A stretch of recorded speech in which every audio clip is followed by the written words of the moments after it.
Well, welcome to another episode of Break Away from the Rat Race. And today I have the pleasure of speaking with Richard Canfield.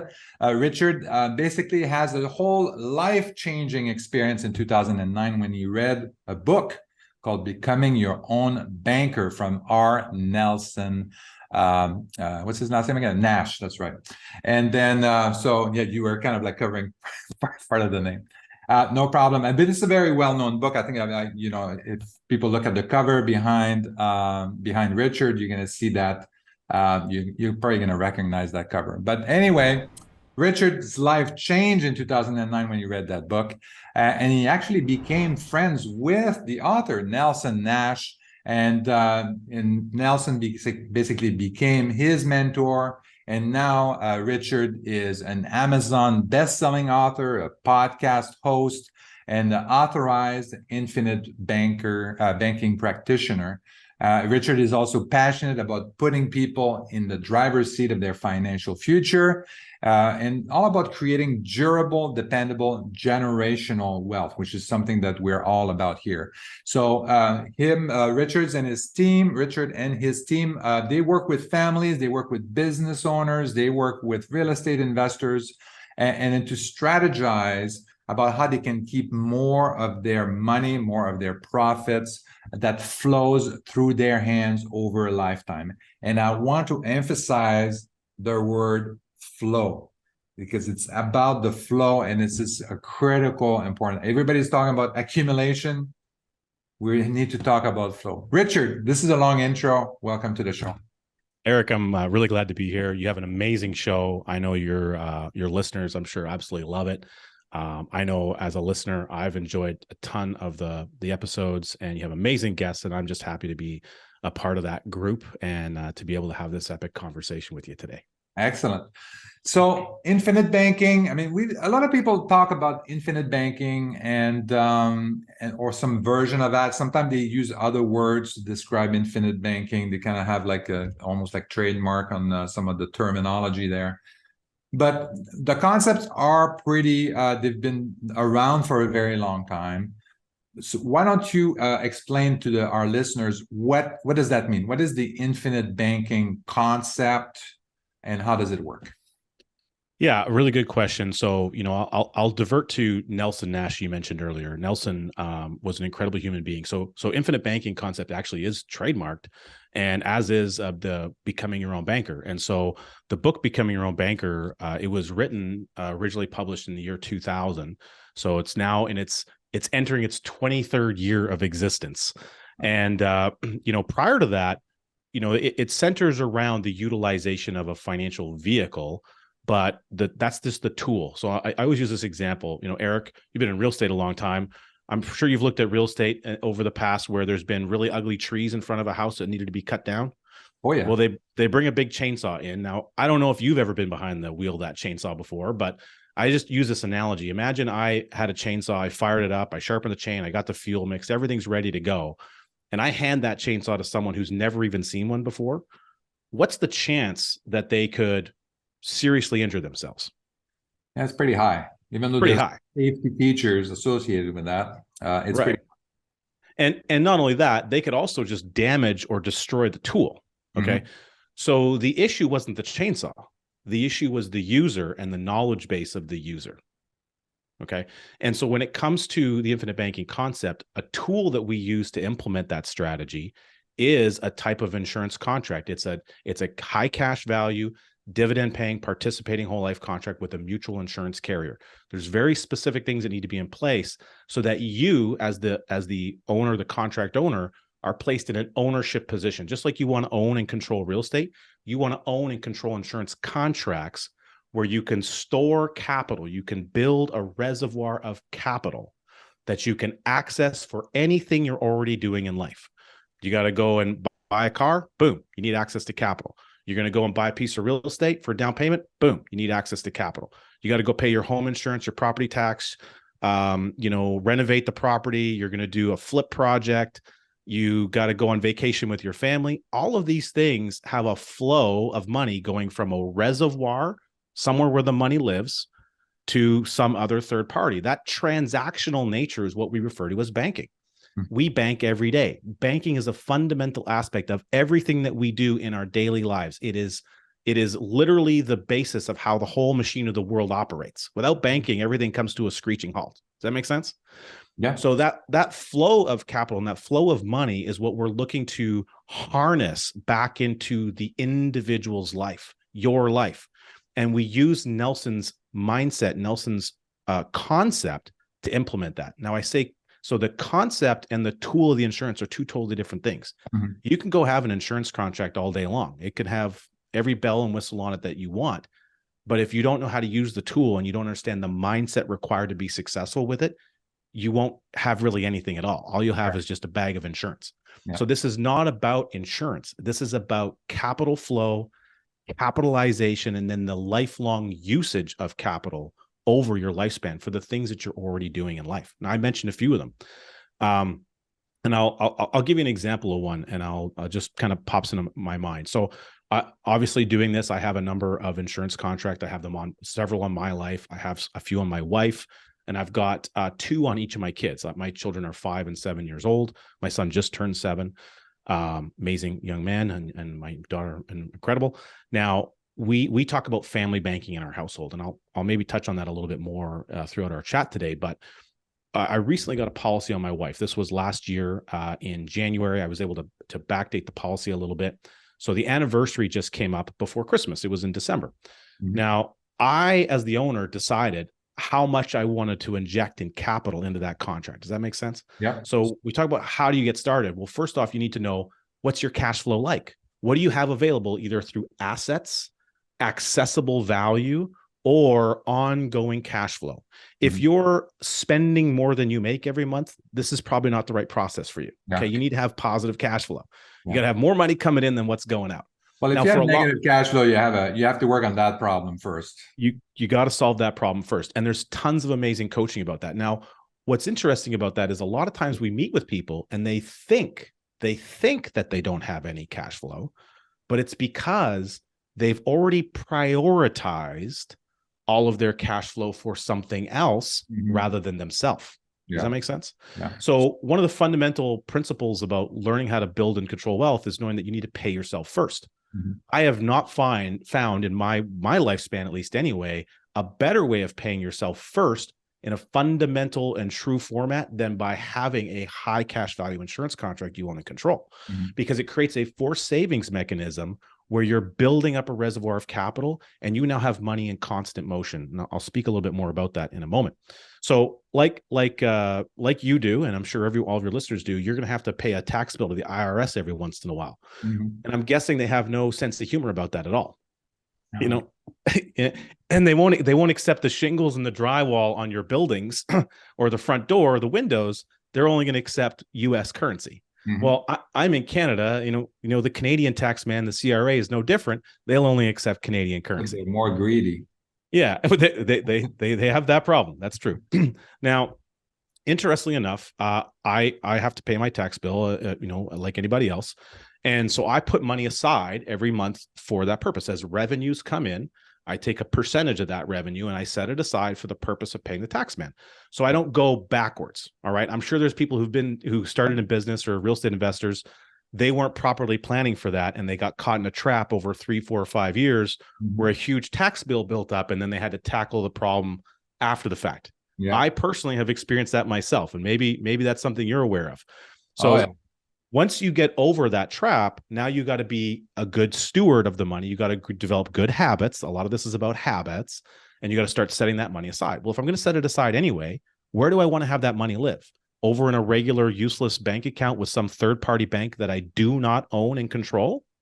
Or do I want to have that money resting, warehoused inside of an entity that I do own and control? I choose the latter. So last year I started a new policy on my wife. It was actually a term conversion. I had set up a policy on her with a large term insurance many years previous for for planning for the future, because I knew at some point my business would improve, my cash flow would improve, and I would be at a right stage where I could do this conversion. Does that make sense? Yeah. So I chose the number. The number I chose was $35,000 of what I wanted to contribute into this new program. Now, out of that, obviously, there's a bunch of death benefit, et cetera. But the 35,000 number I came up with, and it's a little bit more than that, but it's pretty close. There's a minimum requirement, what we refer to as the base amount of the base premium, and then there's a flexible portion. That flexible portion is 100% optional, and I get to choose when throughout the policy year I put it in. I could put it all in on day one. I could drip it in throughout the time, or let's say I had a real estate deal and I'm doing a flip project. I get my flip paid out. I sell the property. I have an influx of capital. Boom.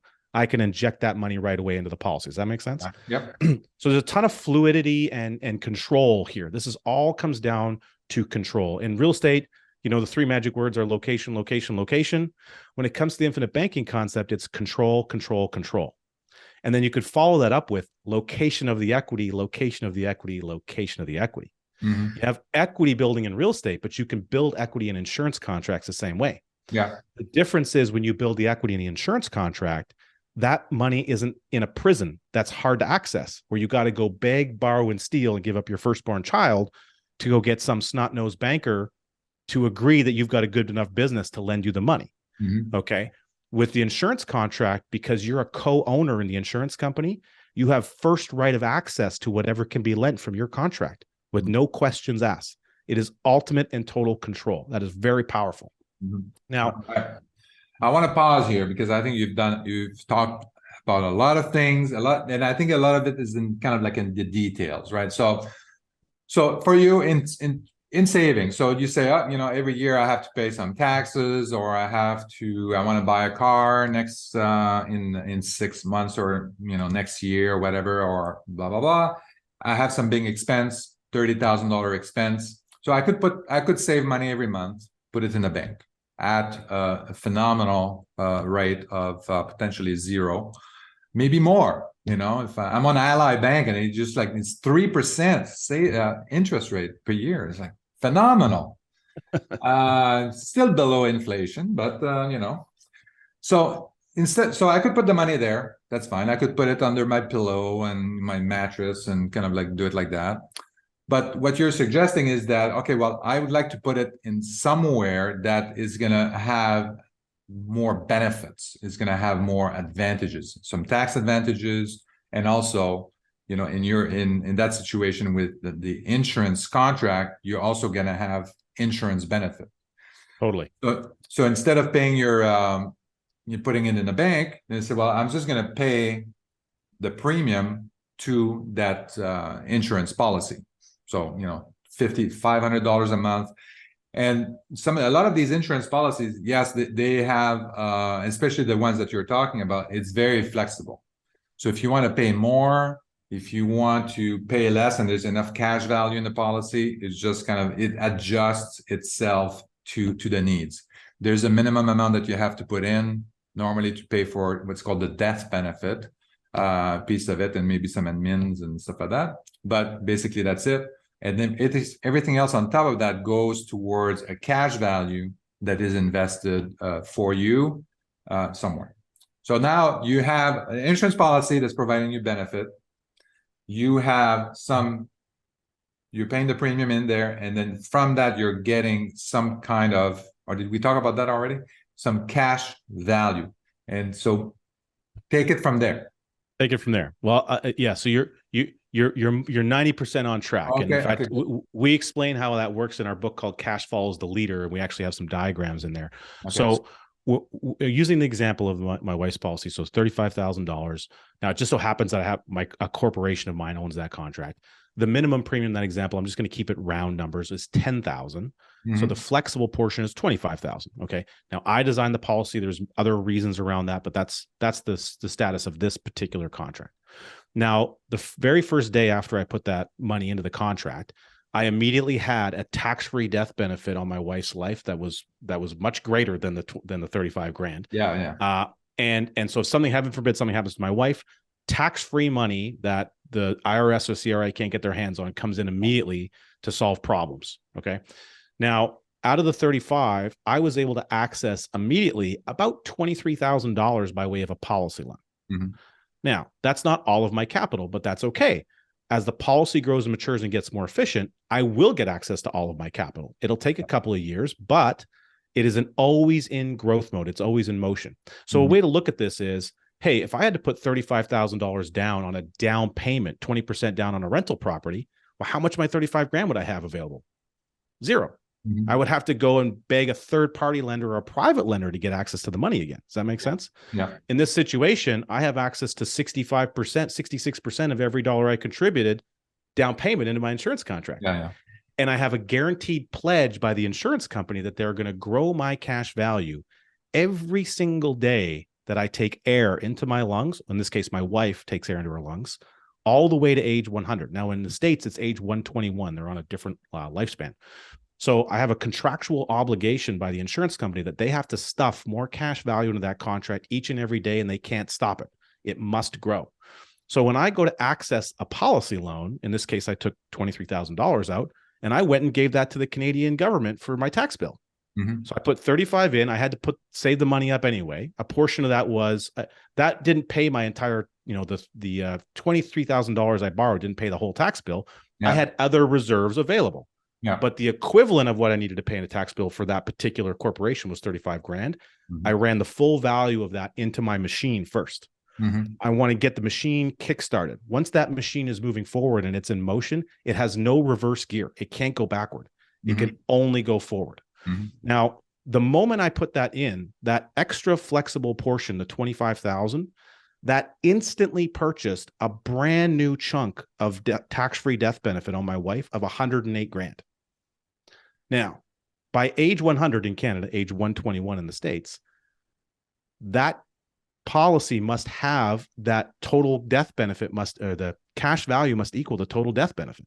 So if I just took 25 grand and I increased the death benefit by 110, I have taken today's money, which is when is a dollar worth more, today or tomorrow?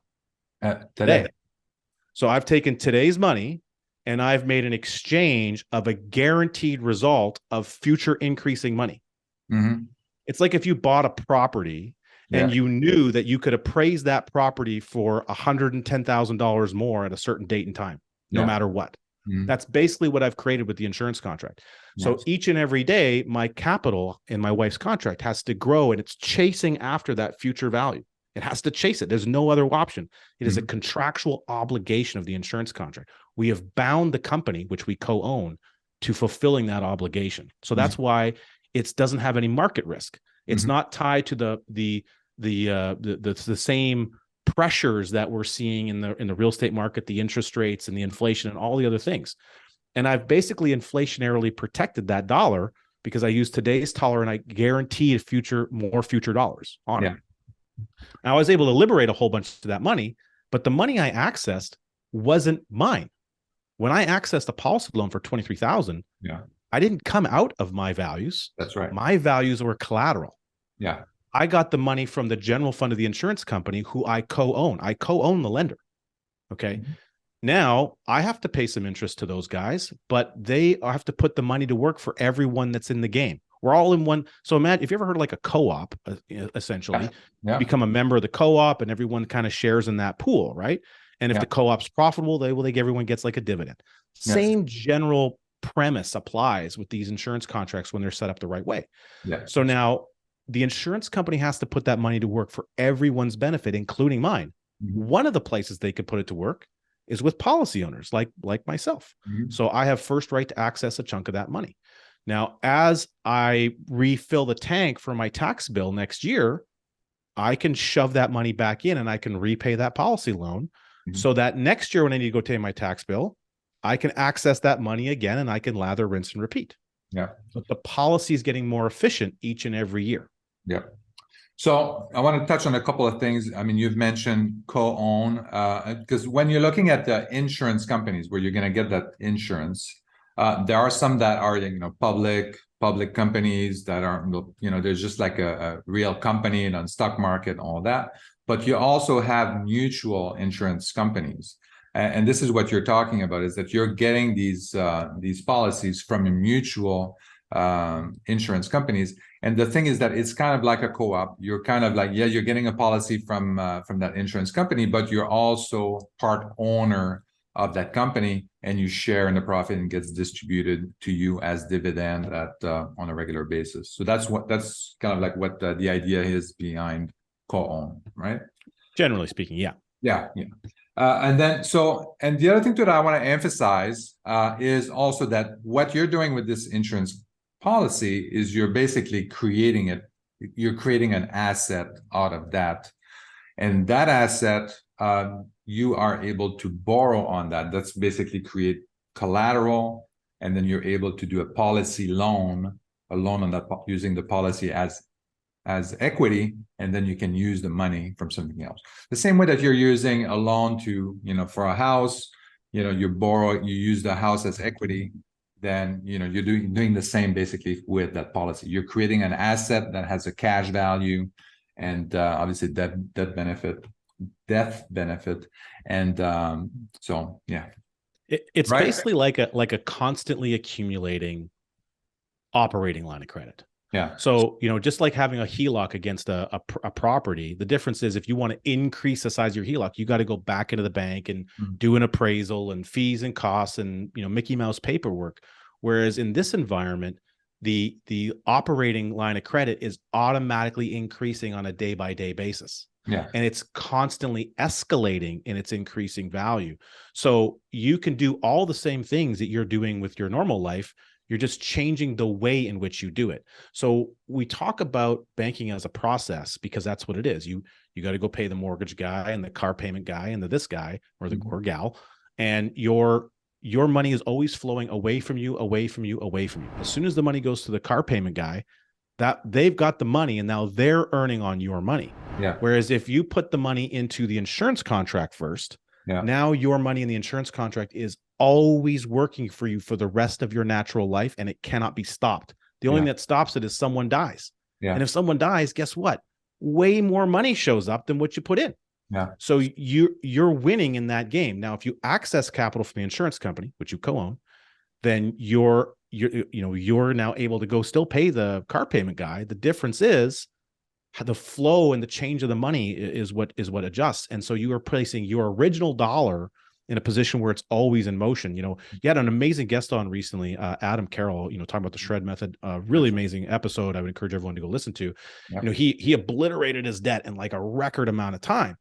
What's interesting about that is how much cooler could that be if he also incorporated infinite banking concept at the beginning stages. Mm-hmm. Now, he did talk about incorporating it later on in life, but if he would have also done it at the same time frame up front, then now he would be having a much larger asset and much larger protection for his family overall, while also obliterating the debt. Yeah. And then changing who owns the debt, moving the debt from someone else's balance sheet over to his balance sheet. See, every asset shows up as a liability to someone else, and every liability is someone else's asset. So as a consumer, we tend to think about what's on our balance sheet. What are our assets? It's the real estate, it's the equity, it's the stock portfolio, it's the 401k, it's all this, bag of crap over here. Well, by the way, cash value in an insurance contract goes on the asset column for the balance sheet, in case anyone wonders. Yeah. But when we look at our liabilities, that's the loans and the mortgages and everything else. Well, all those loans and mortgages and everything else, they are on the asset column for the bank. Mm-hmm. So all you want to do is trade places with them.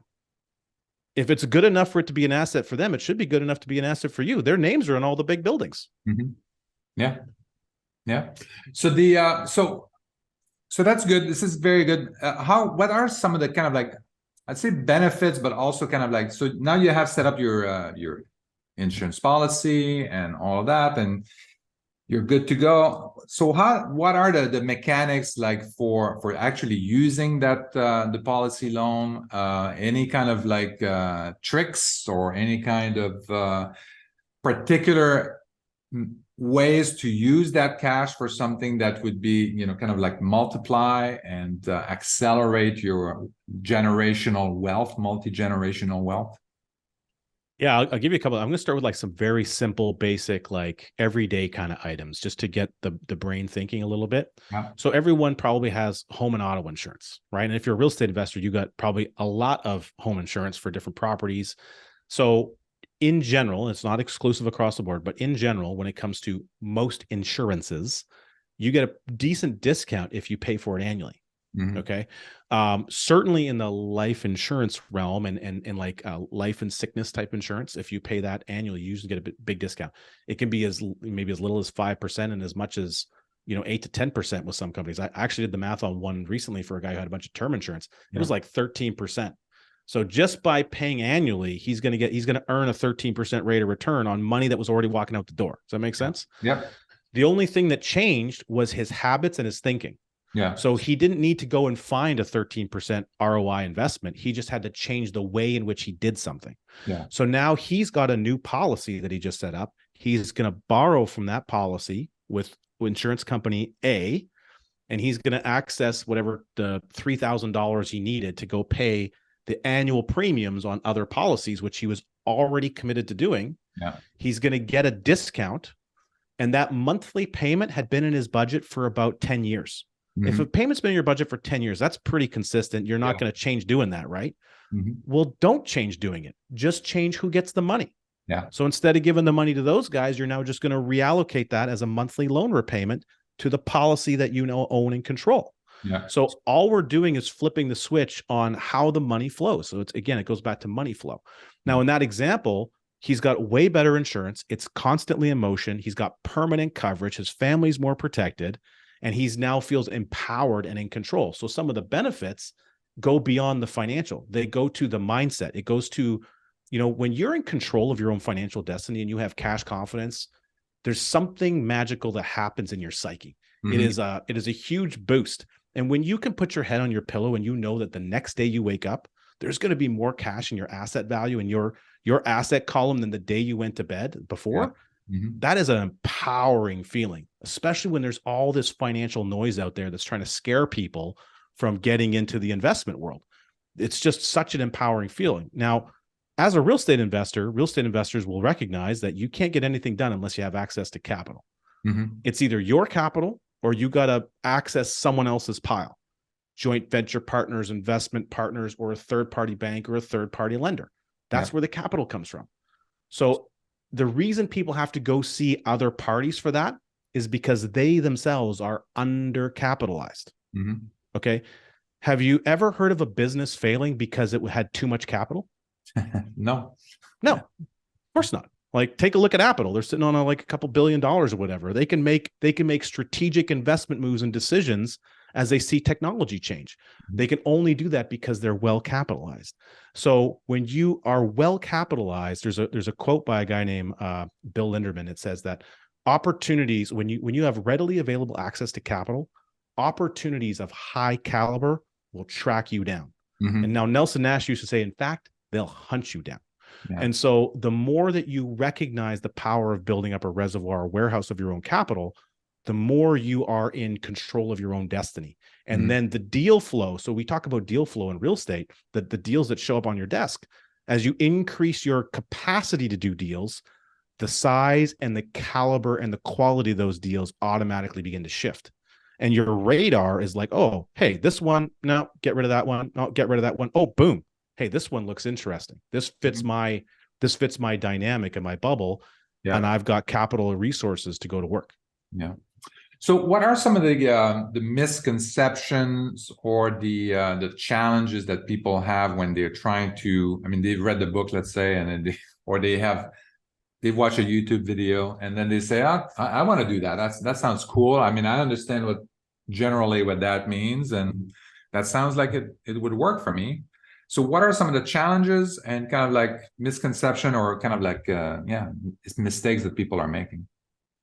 This is a really good question, by the way. I love that question. Okay. I would say fundamentally, one of the biggest things is that they're not reading the book frequently.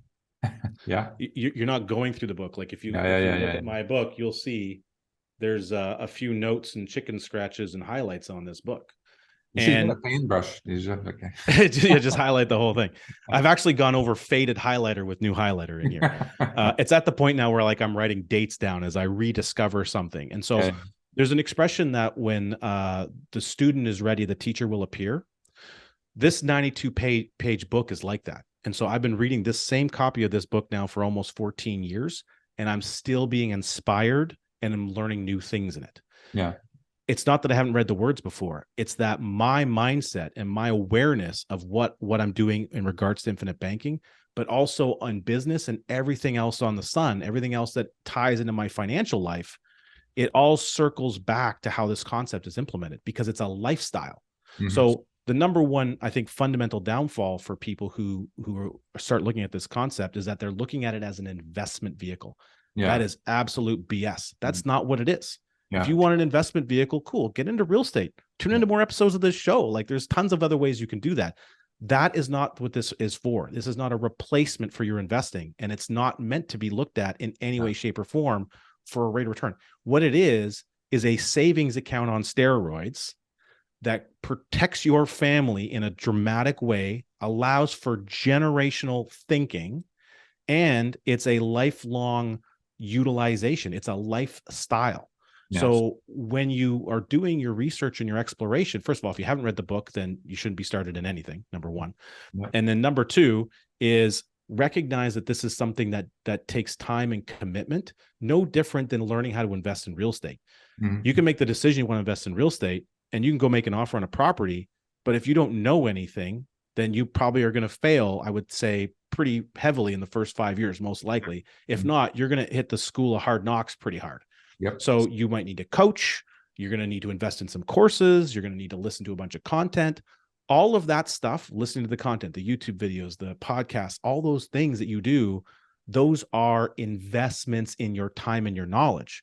So the same investment in your time and knowledge that you would do for learning how to pick stocks or doing options trading or learning how to do real estate, you would want to commit similar thinking to your engagement with the infinite banking concept. This isn't a one and done and you just set it and forget it type of thing. It does have some of those kind of advantages, but your behavior as a policy owner will determine the eventual outcome. So we focus on that the behavior, your behavior is far more important than the behavior of the insurance company. And I can prove that if I needed to. But the key is to understand that this is something that will be there with you for your whole life. And it needs to be treated as a priority asset. I think that, if we think about a house or an apartment building, you wouldn't build an apartment building on a weak foundation. Okay. So if you wouldn't do that for a structure that you would consider one of the best known solid investments in mankind's history, real estate, why on earth would you do it with this? This foundation, in my opinion, and it's an opinion, should be the underpinning aspect of every other major financial decision that you make afterwards, because this sets the protection in place, and then it allows you to build on it on an ever-increasing base. So what are some examples of kind of how you can use that policy loan, and then to what are maybe success stories or other ideas that people can, just a quick list of 10 or 5 or 10 ideas to say, oh, you could do it for this. So this is okay, I'm interested in that. Well, so things like annual expenses or recurring expenses, especially if you do a discount. I have one of my we've known a number of people who, whether they rent, let's say, an office space, or they rent maybe they even rent a home, they go and negotiate with the landlord who owns that building, and they say, hey, if I paid you all up front in cash, would you give me 2 months off? Now, if you did that, that could be a 20-25% rate of return, but you didn't change anything. You just changed where the money's coming from. Does that make sense? So that's one of the environments where people are getting creative, and they're doing things because they're asking different questions. So that's where the thought process of IBC comes in, more so than the product or the tool. We have a ton of real estate investors doing things. Like I have a couple of guys out in Eastern Canada. They're buying, a bunch of like 4, 6, and 8 plexes. So in about a year's time, they're both actually were born in Africa, like one village apart, met in Canada on a Zoom call, didn't know each other, created a corporation, a business relationship. Boom, they've acquired, I can't remember, I think it was like 24 doors on multiple buildings in the last like 8 months. Nice. They just during one of the winter storms, they just had one building totally taken out, like 30 grand worth of repairs that they have to fight with the insurance company on. Different insurance company. But they were buying a new unit, and it was going to require some renovations. They already had a private lender pony up about $65K for the renovation so they can raise rents, the Burr strategy essentially. Yeah. And they've already got a commitment from the current first mortgage holder that they will re-advance once the renovations are done. Does that make sense? Yep. So that money is going to be tied up for about 2 months. Well, we set up the contracts to accept that money before they started the renovations. So both of the partners have a buy-sell arrangement. If one of them kicks the bucket, money shows up so that they can pay out the other spouse, so they don't have to be in business with the spouse, right? Yeah. As a business owner, when you're getting into partnerships, you need to make ssure you're protected by things like a buy-seller arrangement, so that you don't have to deal with those kinds of things. That's what the partnership agreements are meant for. So they had to solve that problem.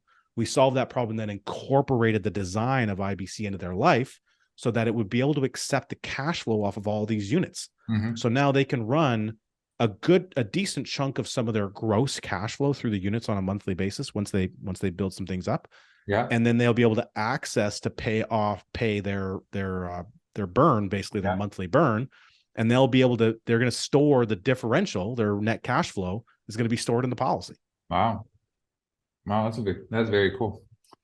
Very so cool. There's a lot of things you can do. Yeah. So that's get me thinking about what I could be doing because I have a insurance policy that I could use for that, but I haven't taken a policy loan on that yet. So I have to figure out. That's another one.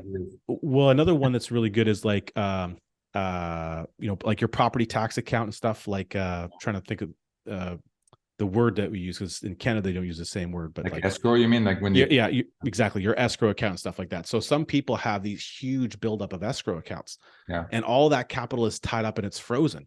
So instead of doing that, look at how you can recycle and start the process of changing the flow of that money, so that it's being housed inside of the insurance contract, so that you're stockpiling the escrow in a new way.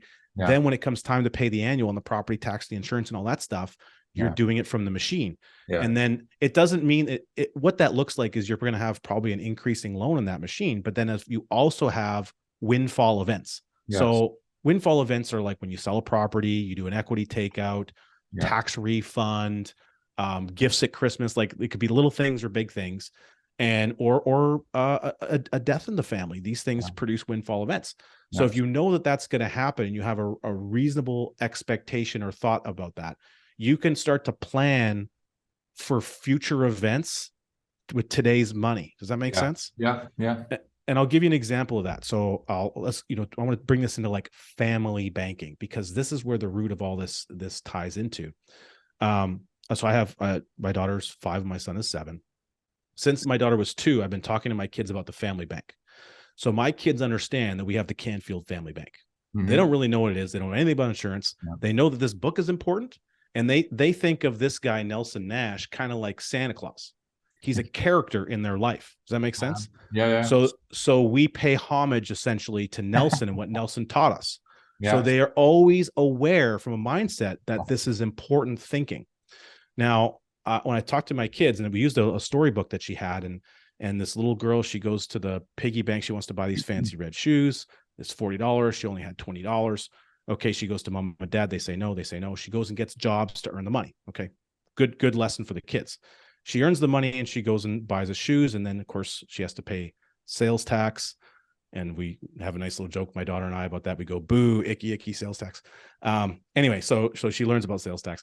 So this little girl goes to the piggy bank to get the money. And I said to my daughter, I said, Nora, where do we get the money for our family when we go to buy things? She says, from the Canfield Family Bank. Big high five, and we have a hug. I say, oh, great. Now, if we take money out of the family bank, what do we have to do? She says, we have to put it back in.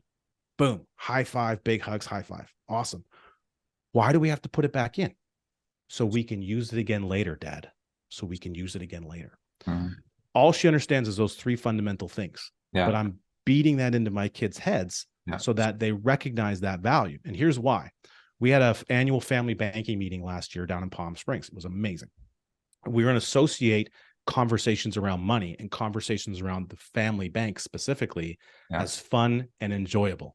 We're going to plan it with our vacation. Now, that meeting was only about 30 minutes. We had ice cream and, kids got to pick a treat. We sat around and we talked about all the things that they loved about our time in Palm Springs and the pools and the friends we were with and all the fun things that they got to do. and we celebrated all those things. You say, now, why is it that we were able to come and do this? I know why, Dad, because of the family bank. That's right. High five, high five. Awesome. Now that we've come on this trip, if we want to do another trip like this, what do we need to do? We need to put the money back in, Dad. Yeah, that's right. High five, high five. Dad's got to go to work. He's got to earn revenue. We're going to put that back in to replace the money so we can use it again later. So we're keeping it very high level and very simple. Now, as kids are older, obviously you can have different lessons, but my kids will only ever stand working with the family bank. My plan is that by the time they're old enough, they will never need to use a traditional bank as you and I have experienced in our life. So when they want to access capital, they're going to come and access it from mom and dad. And we're going to have a loan agreement in place, a commitment to repay, and a plan of attack. And if something goes sideways, we're going to talk about consequences. Now, I own contracts on my kids. I have 2 on each of them. So four policies on my kids. Those policies, they're growing very well. I've already used them for a whole bunch of things. But when I shoot forward into time and I take myself out to age 90, let's just say my wife and I are in our 90s.